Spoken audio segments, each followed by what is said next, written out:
Hello guys, good morning. Andito na naman ang inyong lingkod, Kayuan Magsasaka. So guys, mga kasaka, ah, ngayon ay siyempre andito tayo ngayon sa greenhouse. At makikita nyo sa aking likuran, meron tayong mga tanim na seedling. Ayan, yung pipino. Ito yung kulay green, yung mga inilalawak natin sa salad, ganun. Meron din kaming pinamimerenda sa atin, yung nadagan yung kimchi sa halip na Chinese cabbage. So pwede rin pala sa nyo sa yung ganun timpla, pero ang lahok ay pipino. At ngayon ay itinanim namin to nung May 12. Ngayon ay nasa ano na siya, nasa 12 days old.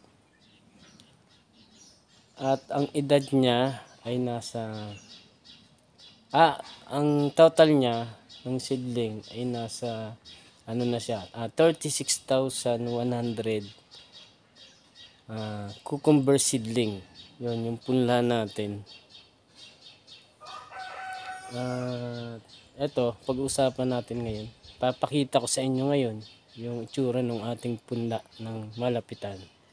So, tara guys, huwag na natin patagalin pa. At ako yung samahan. So, ayan na nga mga kasaka. Nakikita nyo sa aking harapan. Etong pipino na to ay ayan. Ganyan na sa kalalaki. Dalawa pa lang yung kanyang dahon. At ito yung pinaka soil niya o yung kanyang ang tawag dito. Yung nilalagay niyang pinaka substrate. Ito nabibili to Nabibili tong mga ano na to. Kumbaga meron na siyang lahok na yun lang ang hindi ko maanuhan kung ano yung mga naka sahog dito. Yung substrate na inilagay dito, yung lupa, saka yan, yun. So ginawa namin to nung 12, ayan. At ang isang seedling tray ay nasa 50 seedling. Yan. 1, 2, 3, 4, 5. So 5 1, 2, 3, 4, 5, 6, 7, 8, 9, 10. So nasa 50 siya. Tapos yung isang linya 1, 2, yan, 3, 4, 5. So ibig sabihin nasa 250 seedling yung isang linya. At nang binilang ko to, ayan, binilang ko ng isa-isa yung puno. Joke. Isang seedling kada linya. So ang total niya ay nasa 36,100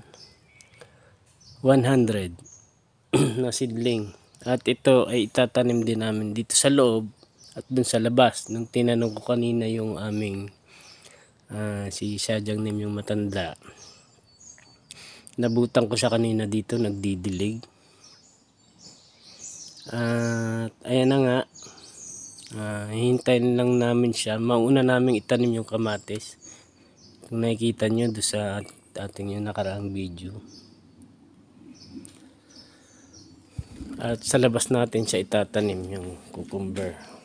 Pero palagay kong pinakamarami ay yung kamatis. Kasi nasa 40,000 siya 36. So, para-paras pala sila sa labas.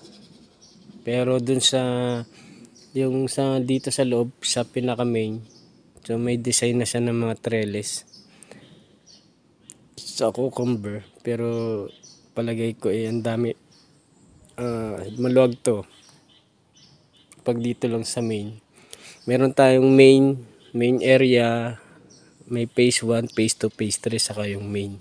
So medyo malawang yung ating tataniman. At ayan,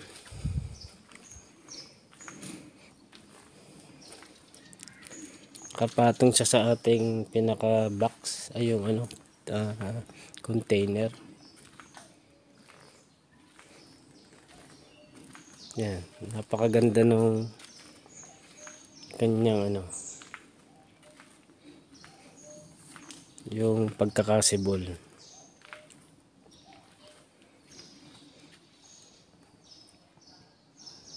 So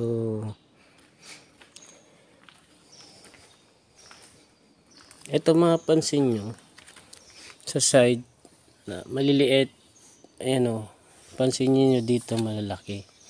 Kaya yung ginawa namin sa kamatis, eto ipinalit namin. Yung malalaki tinabi namin, eto pinasok namin. Pag mga malalaki na sila, ang ginawa namin sa kamatis, itong side na to mapansin natin maliliit. So iikutin natin siya. So ibig sabihin, itong side na ito mapupunta dito. Pero ito dito sa pupunta. At yung malalaki inilalagay natin sa tabi. Kasi nga napansin natin mas mabilis siya dito. Kasi siya yung naunang naarawan sa umaga. Tingnan nyo ang dilim. Nasasanggaan siya nung Yan. Pero pag-aralan ko pa rin kung bakit ganun. Nga. Babalik ta rin pa namin yan eh. Kasi itong side na ito maliliit. Yan, maganda yung substrate na ginamit. Yung inilaw sa kanya. Buwaghag. Magaan, buwaghag. Yan. At meron siyang kasamang coco cuerdas. Ayan nakita ko to, yung purong coco cuerdas na pinalawak sa amin. Yung di ko alam kung basta nabibili lang siya, di ko alam kung saan sila kumukuha niyan. Pero yung mga parang bato-bato, siguro para mas buwagag yung mas maganda kasi mas buwagag yung yung pinagtataniman, yung ugat, mas madali siyang gumapang, mas mahaba yung ugat, mas maluag. At isa pa, mas madali siyang bunutin, tanggalin. Sobrang gaan niya pag binuot namin to. Unlike to sa ginagawa natin may lupa. Kumbaga may 1:1 din. Kumbaga itong cocuerdas, ang kapalit nito ay kung wala tayo sa ating lugar, yung ating carbonized rice hull. So same lang naman siya. O yung sinunog na ipa.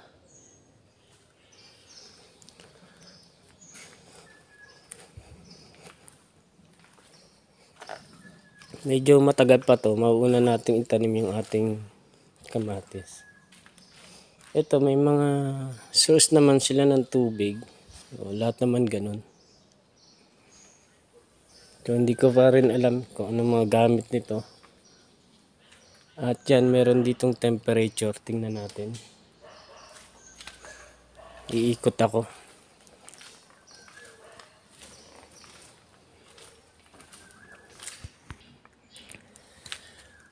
Ayan yung ating temperature.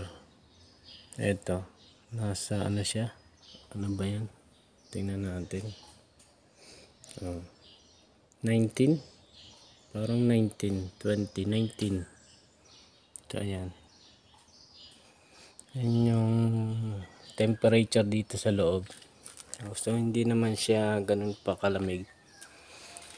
At nung panahon na siya ay nasa yung buto pa lang, maliliit pa lang.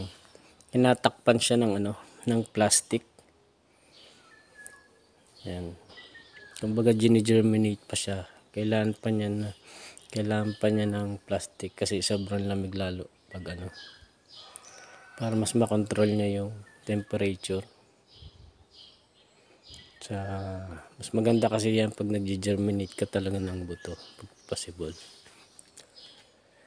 So ayan mga kasaka, yun lang ating yung ating may share sa inyo dito sa Korea. Ayan. So ayan mga kasaka, ayan, natunghayan natin yung tamang proseso ng kanilang tatanim kung paano nila itanim yung ating cucumber. Magaganda yung mga inilalagay nila lupa, yung substrate dun sa ating seedling tray. At ayan, natin to. Titingnan natin hanggang kailan siya itatanim at anong araw. At yun lang mga kasaka ang aking video. At muli, maraming salamat sa mga bago sa aking channel. Siyempre, huwag nating kalimutan na mag-subscribe, click notification bell, share and like sa ating YouTube channel kay Juan Magsasaka. So, God bless you guys. Bye-bye.